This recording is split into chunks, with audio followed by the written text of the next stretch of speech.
collaboration and closer partnerships by the United Nations with these bodies and governments to usher in a more peaceful sub-region. My country provides leadership to the group of 7+, G7+, conflict-affected and fragile countries.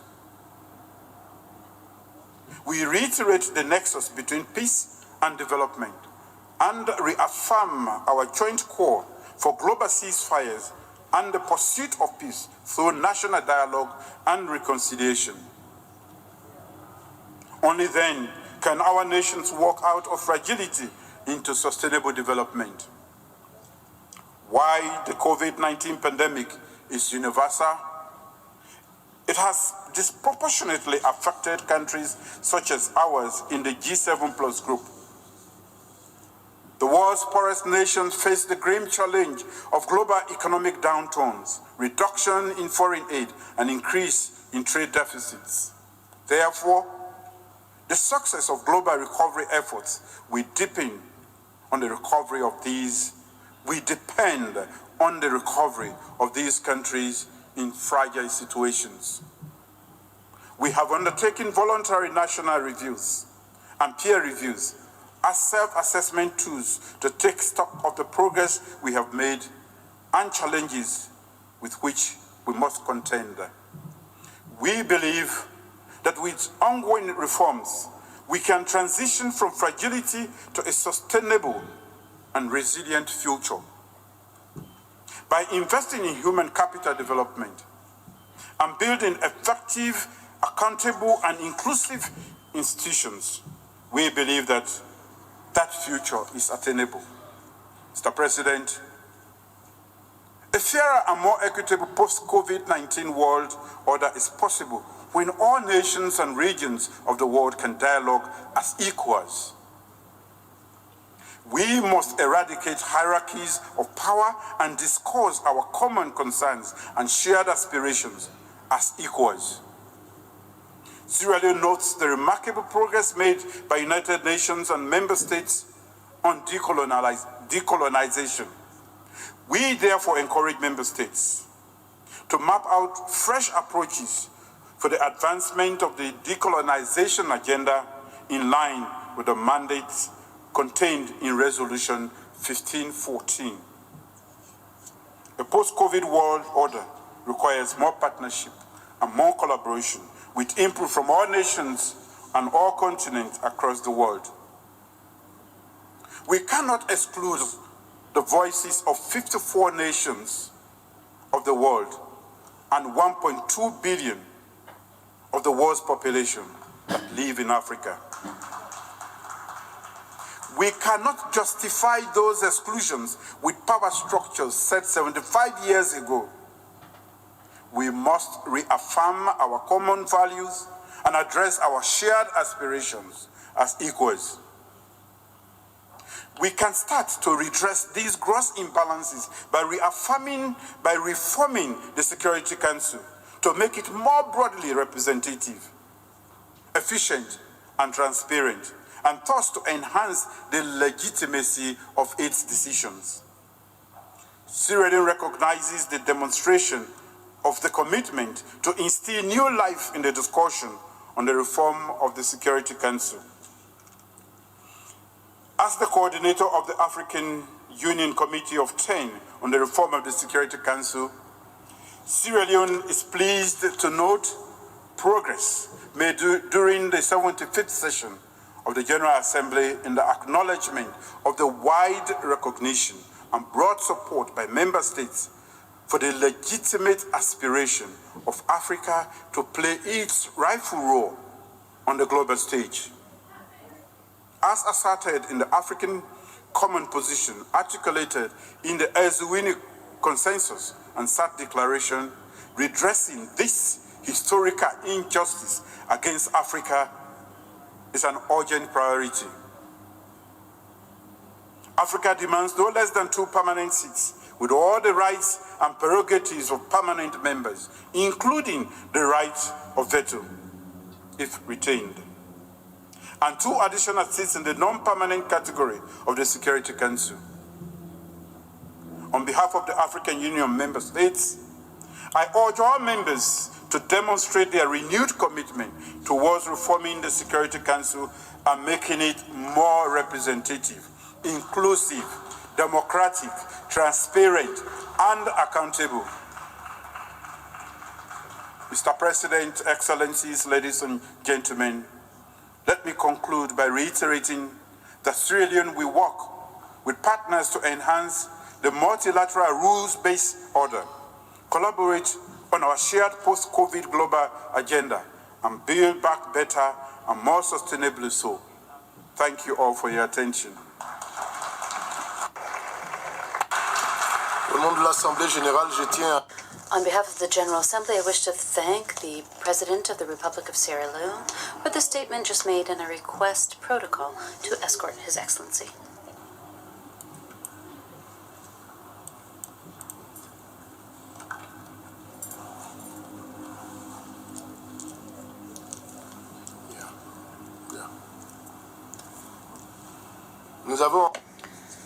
We have heard the last speaker in this general debate for this meeting.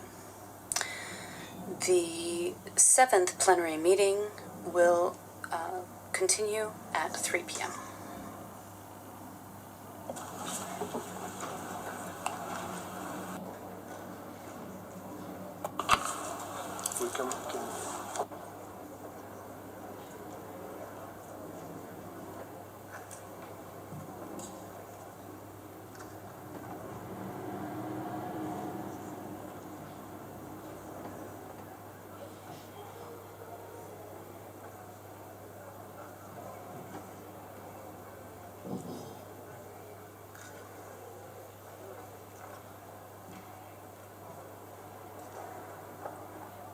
Excusez-moi, là c'est... I apologize. The meeting is adjourned.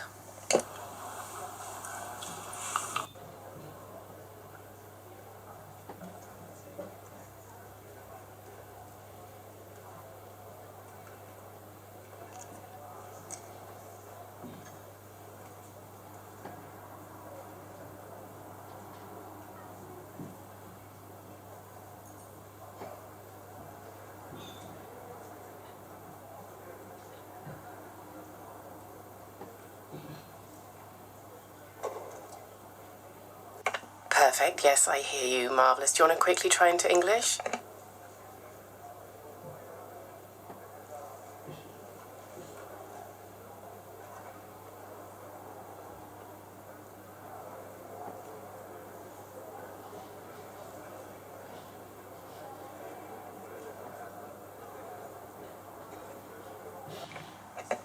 Yeah, that's perfect. Oops, sorry. That's perfect.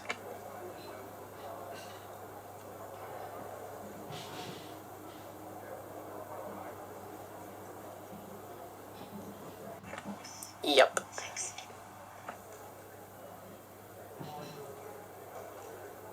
Perfect. Thank you. I'll check the English channel. Okay. This is Marwa checking the English channel. Perfect. Thank you. Were you able to hear me? Yes, sorry. Perfect. Yes. Wonderful. That's the Arabic booth done. Thank you. Chinese booth quickly.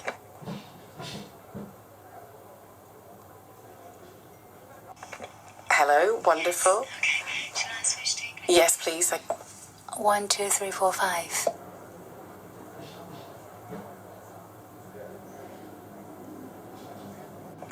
Oh, yeah, that's great. Thanks.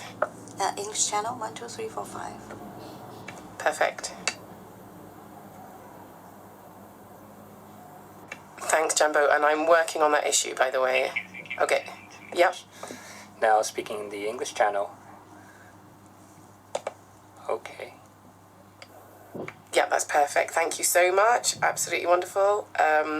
Sorry, who have we got next? That's us. Simon, are you... Yep. Testing 1, 2, 3. Perfect. Veronique, are you there? I'm not sure.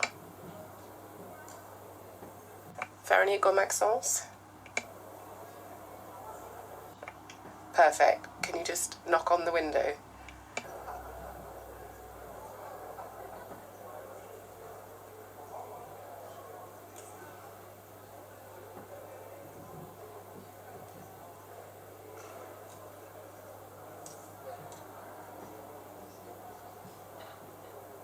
You do not need to apologise. No problem. I can hear you. Wonderful. Thanks.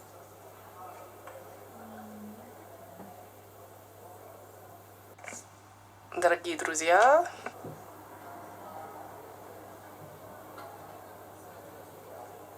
thank you so much. Wonderful.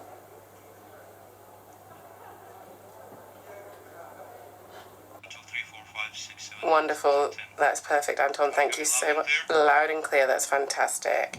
And that just uses Spanish, please. Thanks a lot. Hi, Adrian. Perfect. Thank you.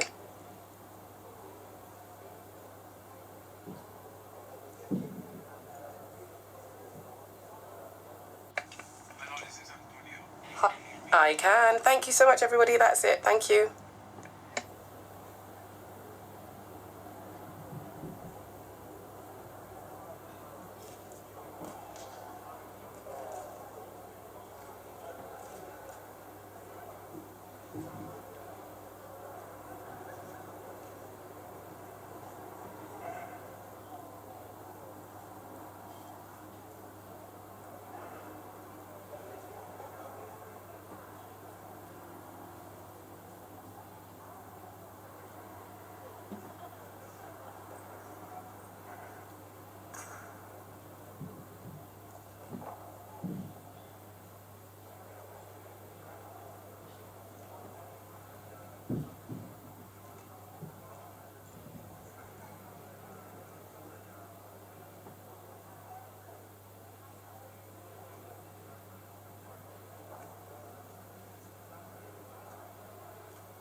interpret then after you've done.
Okay, what is it?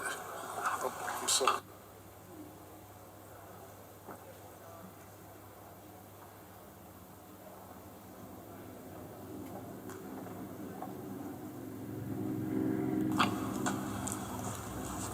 Je déclare ouverte la... The 7th plenary meeting of the General Assembly is called to order.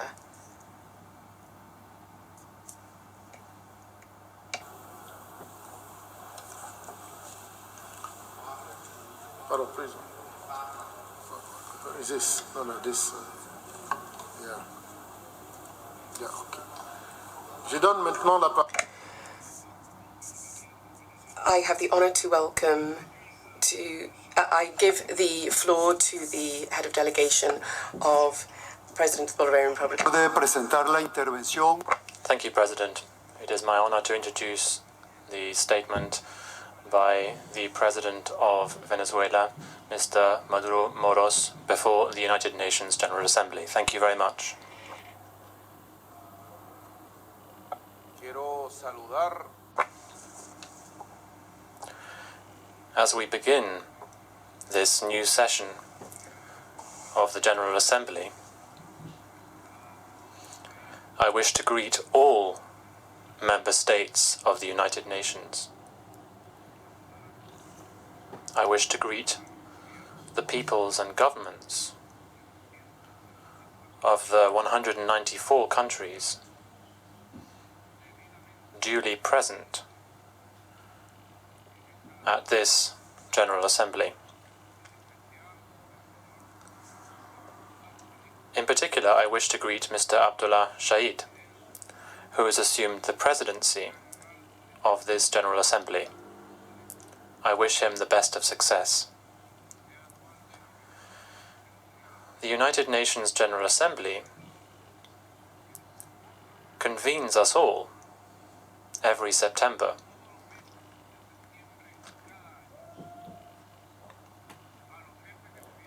Heads of government, heads of state, presidents, prime ministers,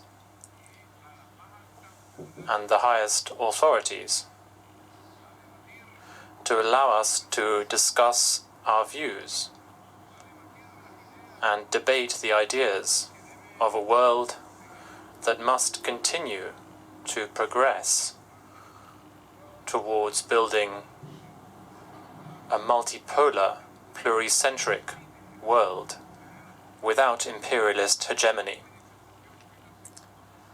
This is the second time we have met in the General Assembly since the COVID-19 pandemic struck.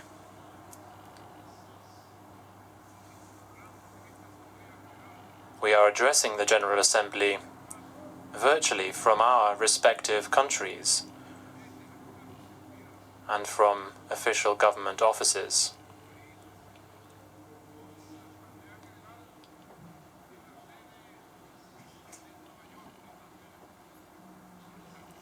I would like to greet all ambassadors and authorities who, in the midst of the pandemic, have shared their views, whether in person in New York or from their own countries,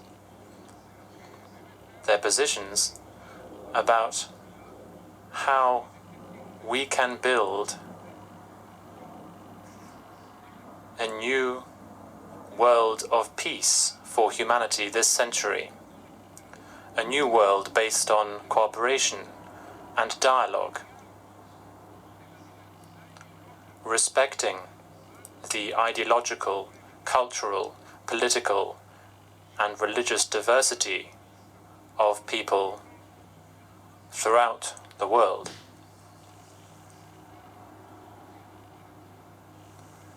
This new world, this new human community, must be free of hegemonic empires. It must be liberated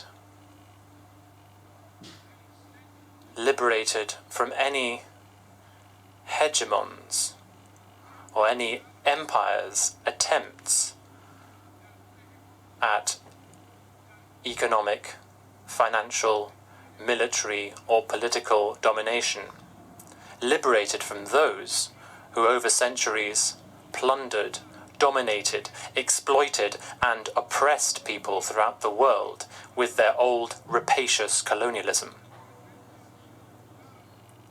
They are those who are today attempting to impose new forms of colonialism on our people, new forms of domination, looting, oppression, and exploitation of people throughout the world.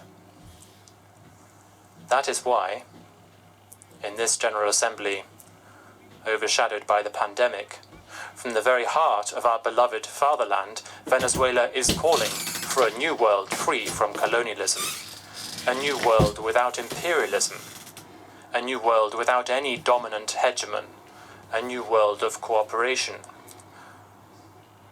belonging to a human community with a shared destiny. It is a multipolar, pluricentric world for which we yearn, and for which we are issuing a rallying cry with all people of the world, with the peoples of the South, especially in the non-aligned movement doctrine, the South-South doctrine, our vision, our commitment and certainty.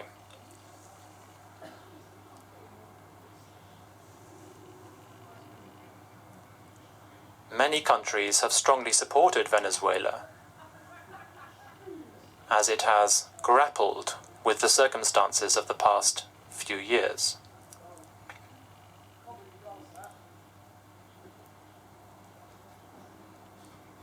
Dozens of countries represented here at the United Nations have provided support, cooperation and solidarity to our people.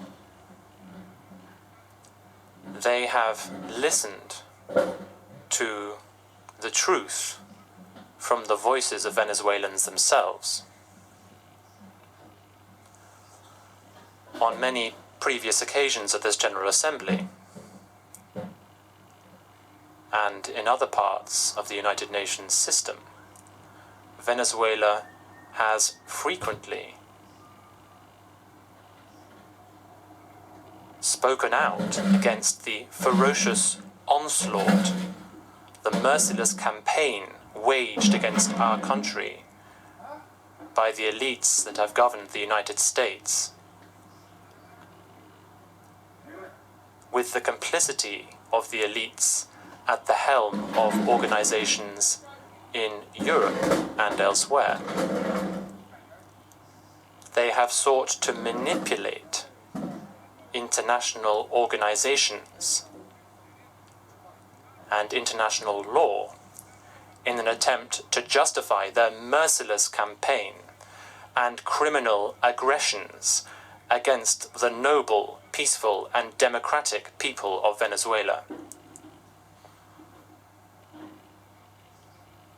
We have spoken out about this situation on many prior occasions and in many different organizations, and we are doing so again here today before the United Nations General Assembly in New York.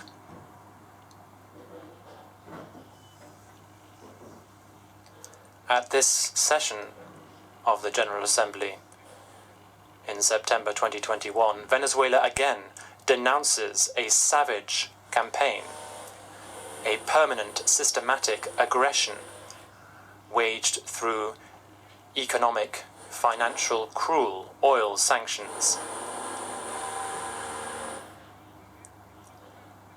a persecution of the right to economic freedom, violating the economic rights and guarantees to which all people are entitled. This is a fierce assault on the right to buy what our country needs and on the right to sell what our country produces. Particularly Venezuela's immense oil and mining wealth, which it has developed for decades. Bank accounts are being targeted. Our gold, held in the legal international reserves at the Venezuelan Central Bank in London, has been seized. And billions of dollars held in bank accounts in the United States, Europe, and beyond have been frozen.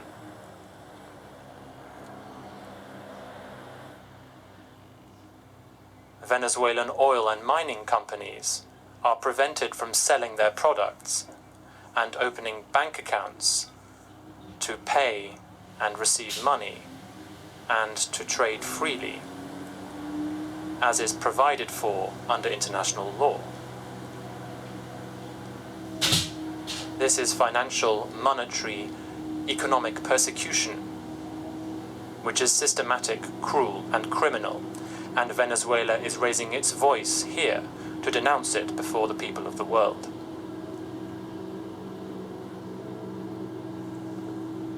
years, we have faced threats. For years, we have faced aggressions.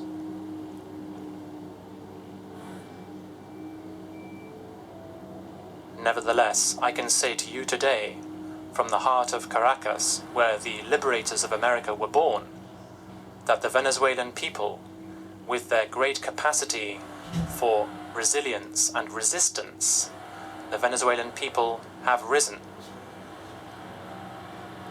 This year, 2021, is a particularly special year for Venezuela, as we are marking 200 years since the victory of the Battle of Carabobo, which was decisive in our country's independence.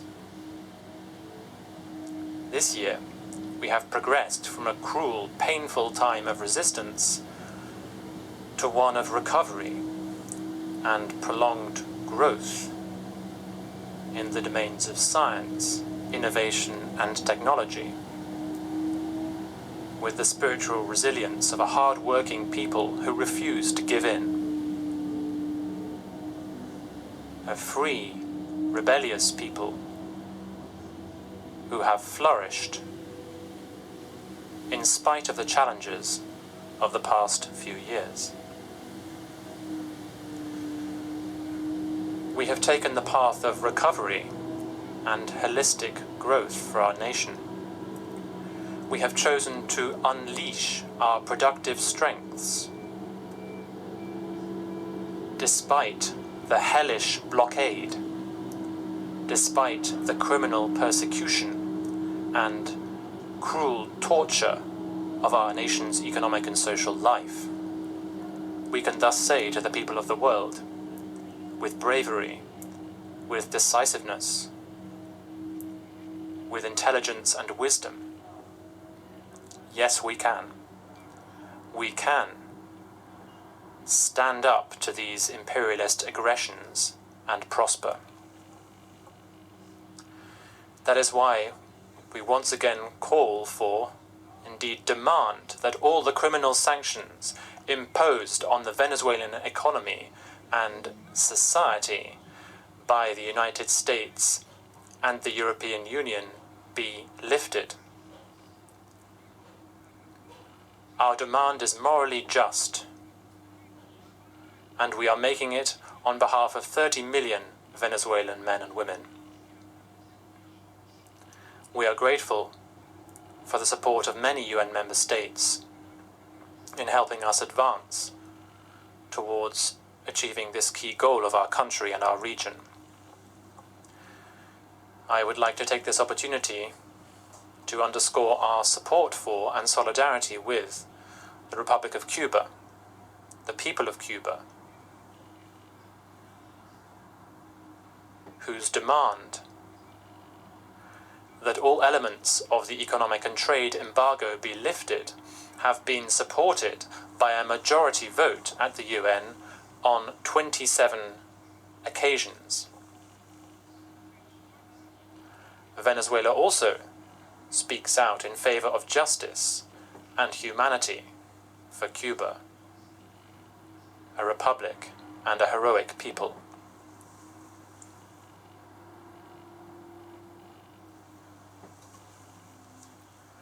Our country has successfully overcome all of these circumstances.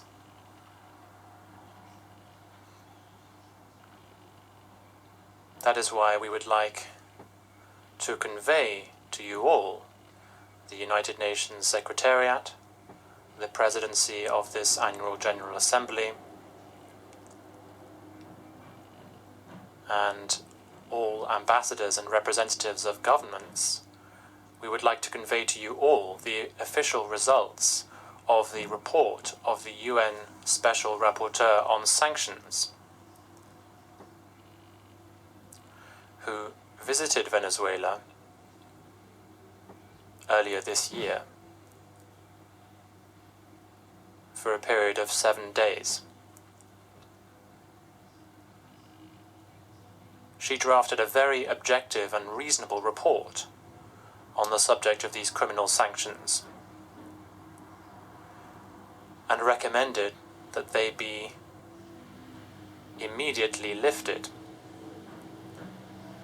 and that international law and international humanitarian law be respected, as well as Venezuela's right to freedom, to economic, trade and financial guarantees, and the full enjoyment of the rights to which any sovereign country belonging to the United Nations is entitled.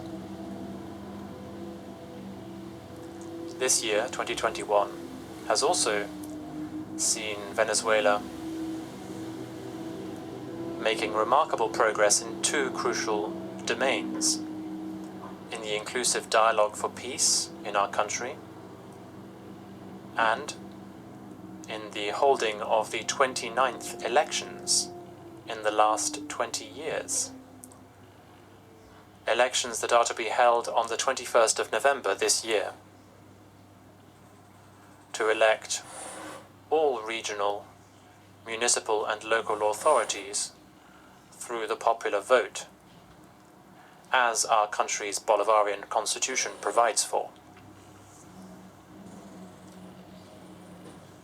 This year we have begun talks with the business, social, trade and political sectors. We have opted for dialogue, especially through national roundtable talks on peace and sovereignty held in Mexico City, with the most recent round held on the 13th of August. These are very important talks. They aim to bring even the most extreme elements of the opposition back to the negotiating table and to the electoral process. Those radical sectors of the opposition who tried a coup d'etat in Venezuela, who facilitated a foreign invasion into our land, and who even planned to assassinate me. I can announce to the United Nations that we have achieved this goal. We have been able to bring these groups back to politics, to the constitution and to the electoral process. And now, with the support of the government of President López Obrador in Mexico, and with the invaluable diplomatic support provided by the Kingdom of Norway, with the direct presence of the government of the Russian Federation, and the assistance of the Netherlands, we are implementing a comprehensive agenda enabling us to make headway in our social and economic recovery, in our whole country's recovery through dialogue. I would like to thank the Secretary General of the United Nations, Antonio Guterres, for his support to the talks in Mexico, and I would like to request the entire United Nations to get behind these talks in Mexico so that we can reach new agreements, including a comprehensive agreement to strengthen peace, sovereignty, prosperity and comprehensive recovery in Venezuela. This is what I'm requesting, and I'm very grateful for your support. Venezuela will follow this same approach to prioritize dialogue in international fora as well.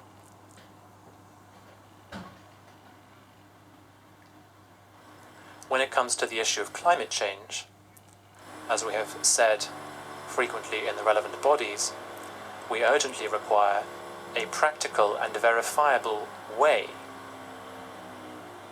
to curb greenhouse gas emissions, to combat the warming of the seas,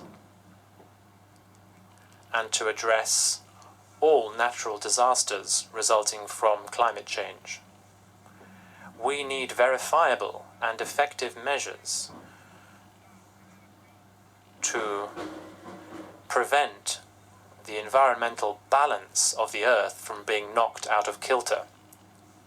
Recent years have shown us the dangers. We even saw widespread flooding here in New York, the host city of the United Nations. And we have also seen fires and floods in India, China, Spain, and Venezuela. We have seen major droughts in the south of South America. The Paraná River dried up completely, which has never been seen before. We must demand that the most powerful governments in the world undertake effective measures to reduce global warming, to curb greenhouse gas emissions, and to give people hope in the face of a truly worrying and tragic situation for many on this earth. Undoubtedly, it is the United Nations system. It is the path of multilateralism and international law that must be strengthened, as well as the sovereignty that people bravely exercise pursuant to international law. We need to build a new world that is already emerging in Africa, Asia, Latin America and the Caribbean, and the United States of America, a new world born again, to put an end to the old hegemonies, to put an end to some people's attempt to become the world's policemen and judges. This is the age of freedom, sovereignty, and independence. A new world needs a new United Nations organization, a new UN, so that we can all act in solidarity, and so that we can all take the necessary rightful steps towards a new community, the new world. This new world is what Venezuela is clamoring for. Thank you very much, representatives of governments and authorities of the United Nations. Thank you very much.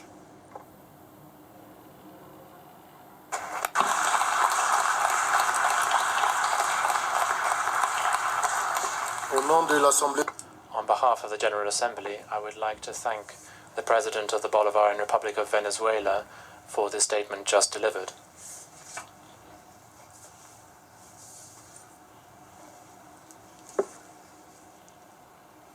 The Assembly will hear an address by His Excellency Una Asiru, President of Mongolia. I request protocol to escort His Excellency.